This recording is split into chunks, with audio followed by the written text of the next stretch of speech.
जय हिंद दोस्तों। आपने अक्सर ये सुना होगा कि किसी आर्टिस्ट का ना तो कोई धर्म होता है ना कोई मज़हब होता है। एक कलाकार तो इन सरहदों से भी परे होता है। पर कब तक? तब तक कि वो शायर या वो कलाकार किसी देश को दो टुकड़ों में बांटने का सपना ना देखता हो।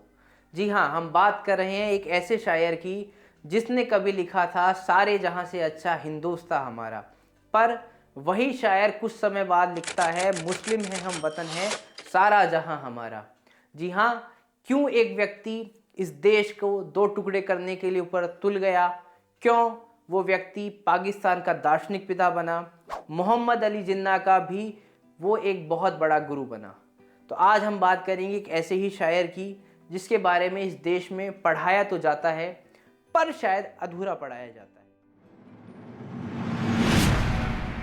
अल्लामा मोहम्मद इकबाल, जिसको हम लोग कवि इकबाल के नाम से भी जानते हैं। इनके ऊपर बहुत सारी कंट्रोवर्सीज देश के अंदर हैं, जिनको जानने से पहले हम उनके कुछ जीवन परिचय के बारे में एक बार जान लेंगे तो शायद हमें समझने में आसानी होगी।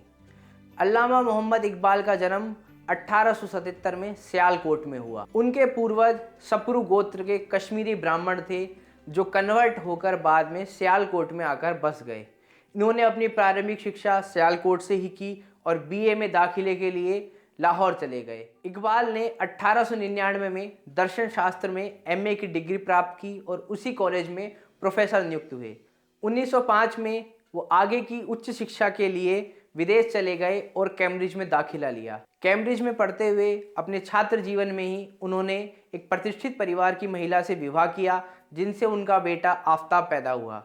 बाद में उनकी दो और शादियां भी हुई। सर मोहम्मद इकबाल या कहें मोहम्मद इकबाल भारत में बहुत ही विवादास्पद व्यक्ति हैं। कुछ लोगों के लिए वो पाकिस्तान के एक गुमराह बुद्धिजीवी हैं, पर इस देश के कविता प्रेमियों के लिए भारत के 20वीं सदी के महानतम कवियों में से एक हैं, शायद रविंद्रनाथ टैगोर के बाद दूसरे। मोहम्मद इकबाल पाकिस्तान के वैचारिक संस्थापक माने जाते हैं।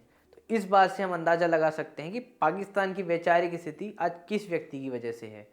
पाकिस्तान के अंदर मोहम्मद इकबाल के जन्मदिन को इकबाल दिवस के रूप में मनाया जाता है और इस दिन पाकिस्तान में सार्वजनिक अवकाश भी रहता है। भारत में उन्हें अपने लोकप्रिय कविता तराने हिंद अर्थात सारे जहां से अच्छा हिंदुस्तान हमारा के लिए जाना जाता है। 1922 में किंग जॉर्ज पंचम ने उन्हें सर की उपाधि दी। भारत के अंदर भारतीय मुसलमानों और कवि प्रेमियों द्वारा उन्हें राष्ट्रवादी कवि गंगा जमुना तहजीब का प्रवर्तक भी माना जाता है और उनके जन्मदिन को उर्दू दिवस के रूप में मनाने का एक प्रावधान भी चला है। पर वह व्यक्ति के बारे में यह भी माना जाता है कि वो पहले व्यक्ति थे जिन्होंने पाकिस्तान की स्थापना का स्वप्न देखा।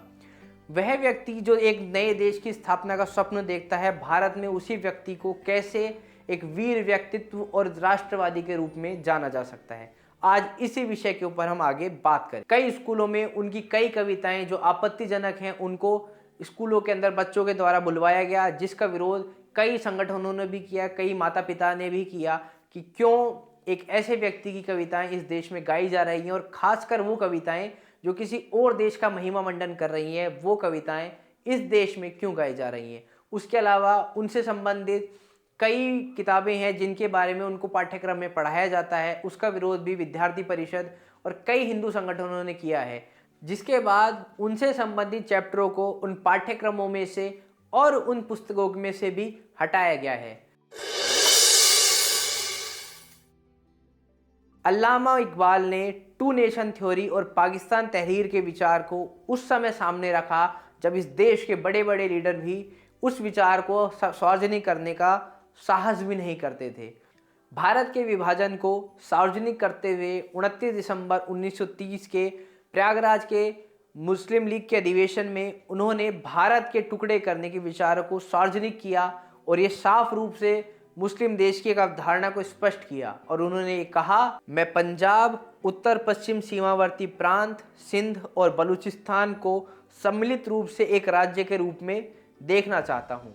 वो इतने कट्टर मुस्लिम लीगी और इस्लाम समर्थक थे कि मौलाना थानवी की तरह उनकी भी ये राय थी कि कांग्रेस में मुसलमानों का बिना किसी शर्त के शामिल होना मुसलमान और इस्लाम दोनों के लिए हानिकारक है। उनका मानना था कि कांग्रेस विचारधारा के उलेमा हिंदुओं का समर्थन करके एक बहुत बड़ी गलती कर रहे हैं और वो ये नहीं समझते कि अगर कौम ने उनका साथ दिया तो इसके नतीजे बहुत ही ज़्यादा हानिकारक होंगे। अपनी एक प्रसिद्ध कविता वतनियत में देश के बंटवारे से होने वाले स्थानांतरण को इस्लाम के प्रवर्तक के मक्का से मदीना स्थानांतरण से जोड़कर महिमा मंडन करते हुए वे लिखते हैं, है तर्के वतन सुन्नत महबूबे इलाही, दे तू भी नव्वुत की सदागत पे गवाही।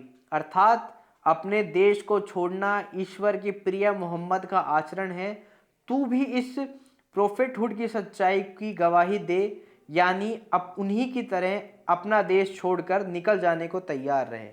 इस बात से हम समझ सकते हैं कि इस देश के टुकड़े होने से उन्हें कोई भी आपत्ति नहीं थी और वो चाहते थे कि इस देश के टुकड़े हो जाएं और लोगों को जो परेशानी हो वो उसको धर्म से जोड़कर लोगों के सामने पेश कर सकें।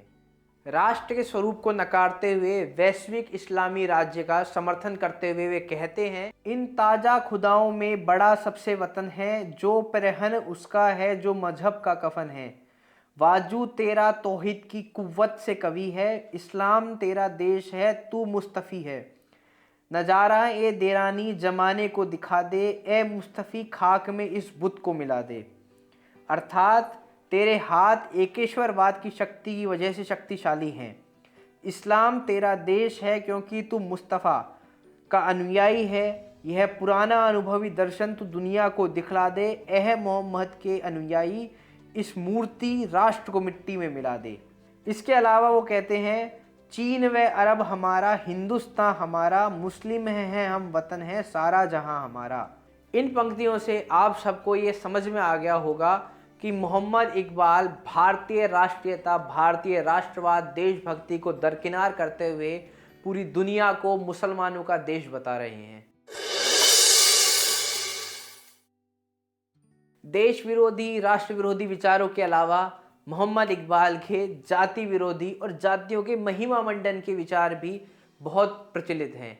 मोहम्मद इकबाल के बेटे जावेद इकबाल, जो पाकिस्तान सुप्रीम कोर्ट के न्यायाधीश रह चुके हैं, वह अपनी पिता की जीवनी जिंदा रुद में ये लिखते हैं कि उन्होंने अपनी जाति कश्मीरी सप्रू ब्राह्मण होने का बहुत बार महिमा मंडन करते हुए अपनी जीवनी में ये लिखा है, मैं असल का खास सोमनाती, आबा मेरा लाती व मनाती, तू सैयद ए हाशमी की औलाद, मेरे कफ ए खाक ब्राह्मण जात। इन पंक्तियों में इकबाल अपने पूर्वजों का गर्व के साथ वर्णन करते हुए कहते हैं कि मैं उनकी औलाद हूँ जो सोमनाथ के साथ साथ अरबी देवी देवता ला और मना के पुजारी थे।